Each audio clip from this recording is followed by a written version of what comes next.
తెలంగాణ ప్రజలకు నా శతకోటి వందనాలు. వృద్ధులకు, వికలాంగులకు, వితంతువులకు తెలంగాణ కాంగ్రెస్ గవర్నమెంట్ ఒక పెద్ద షాక్ ఇచ్చిందని చెప్పవచ్చు. దీనికి సంబంధించి మనం క్లియర్గా చూసుకుందాం. మార్చి, ఏప్రిల్ నెల పింఛన్ల పంపిణీ రద్దు, ఆ తేదీన ఇస్తారు, వెళ్ళి తీసుకోండి.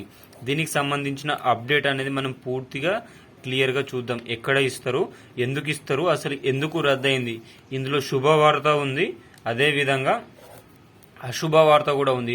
వీడియోని మొత్తం ఎండింగ్ వరకు చూడండి, అయితేనే మీకు క్లారిటీగా ఆసరా పింఛన్లకు సంబంధించి ఒక క్లారిటీ ఇన్ఫర్మేషన్ అనేది రావడం అనేది జరుగుతుంది. ఇంకా ఈ వీడియో చూస్తున్న వృద్ధులు, వికలాంగులు, వితంతువులు, అక్క చెల్లెమ్మలు, అన్నదమ్ముళ్ళు, అందరూ తాత అవ్వలు కూడా వీడియోని లైక్ చేయండి. లైక్ చేయడం వల్ల ఈ వీడియో రాష్ట్రంలో ఉన్న ప్రతి ఒక్కరికి చేరువవ్వడం అనేది జరుగుతుంది. తద్వారా ఆసరా పింఛన్ల కోసం వేచి చూస్తున్న ప్రతి ఒక్కరు దీనికి సంబంధించిన ఇన్ఫర్మేషన్ తెలుసుకోవడం అనేది జరుగుతుంది.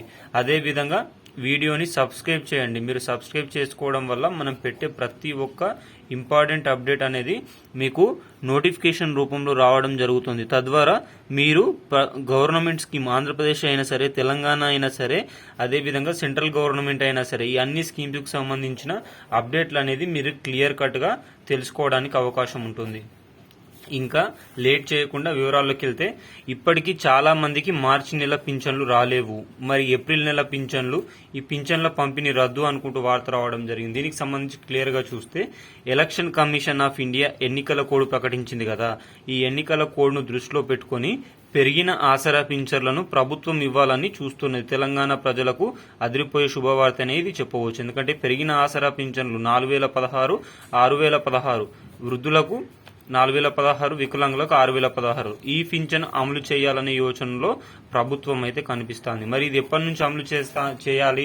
మరి ఇప్పుడు ఎలక్షన్ కమిషన్ ఆఫ్ ఇండియా అనేది ఎన్నికల కోడ్, ఎలక్షన్ కోడ్ అని తీసుకొని రావడం జరిగింది. ఇప్పుడు మరి ఒకవేళ మనకు పింఛన్లను పంపిణీ చేయాలనుకుంటే ఇది వరకే దీనికి సంబంధించిన డబ్బులు రిలీజ్ కావాలి, అప్రూవల్ అయ్యి ఉండాలి. ఆ విధంగా ఉంటే పింఛన్లని సరైన సమయానికి ప్రభుత్వం మనకు అందిస్తుంది. కానీ ఒకవేళ పింఛన్ల పైన ఎలాంటి డబ్బులు రిలీజ్ చేయకుండా ఉంటే, ఇప్పుడు పింఛన్లు ఇవ్వాలంటే మాత్రం election commission of India permission CS తీసుకోవాలి, చీఫ్ సెక్రటరీ తీసుకుంటే, ఒకవేళ election commission of India permission ఇస్తేనే ప్రభుత్వం డబ్బులను పంపిణీ చేసే అవకాశం అయితే ఉంది. ఏది ఏమైనా మార్చి నెల పింఛన్స్ అయితే చాలా మందికి రావడం అనేది జరిగింది. ఎవరెవరికి మార్చి నెల పింఛన్స్ వచ్చినాయో కామెంట్ రూపంలో తెలియజేయండి. ఇంకా అదిరిపోయే శుభవార్త ఏంటంటే, మార్చి, ఏప్రిల్ నెల పింఛన్లు కలిపి ఏప్రిల్లోనే ఒకేసారి ఇస్తారని చెప్పేసి ఊహలు అయితే రావడం జరుగుతుంది, వార్తలు అయితే రావడం జరుగుతుంది. పెరిగిన పింఛన్లు రెండు కూడా మార్చికి సంబంధించి, అదేవిధంగా ఏప్రిల్కి సంబంధించి పెరిగిన పింఛన్లు కూడా ఒకటేసారి ఇచ్చే అవకాశం అయితే ఉంది. మార్చి పింఛన్ ఆల్మోస్ట్ అందరికీ వచ్చింది అనుకుంటున్నా. ఎవరికైనా రాకపోతే మాత్రం కామెంట్ రూపంలో తెలియజేయండి.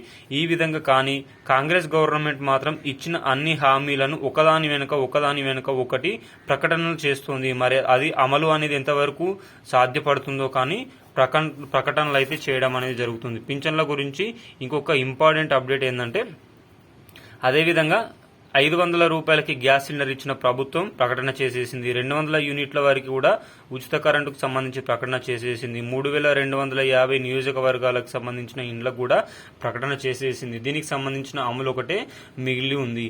ఈ విధంగా చూస్తే మనకు ఆసరా పింఛన్లు 4016, 6016 పెంచిన ఆసరా పింఛన్లు ఎప్పుడా అని అనుకున్న దానికి ప్రభుత్వం క్లియరెన్స్ ఇస్తుంది.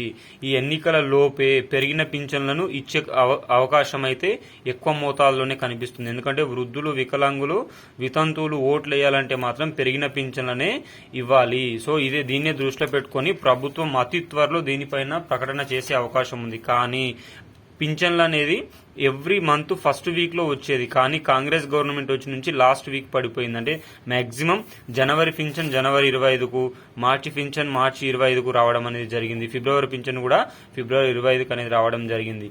ఏది ఏమైనా పింఛన్ల కోసం వేచి చూస్తున్న ప్రతి ఒక్క వృద్ధులకు, అదే విధంగా వికలాంగులకు, వితంతువులకు ప్రభుత్వం అయితే అదిరిపోయే శుభవార్తను తీసుకుని రావడం జరుగుతుంది.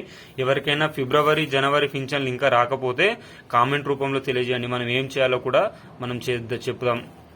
ఏది ఏమైనా ఈసారి మనకున్న ఓటు హక్కును మాత్రం ఈ ఎన్నికల్లో ఏ విధంగా యూజ్ చేయాలో ఆ విధంగా యూజ్ చేసుకుందాం. ఓటు హక్కును మాత్రం అమ్మకండి.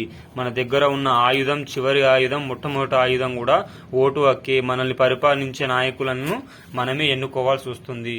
మీకు వీడియో నచ్చితే కనుక లైక్ చేయండి, కామెంట్ చేయండి. Thanks for watching our video. జై జవాన్, జై కిసాన్, జై హింద్.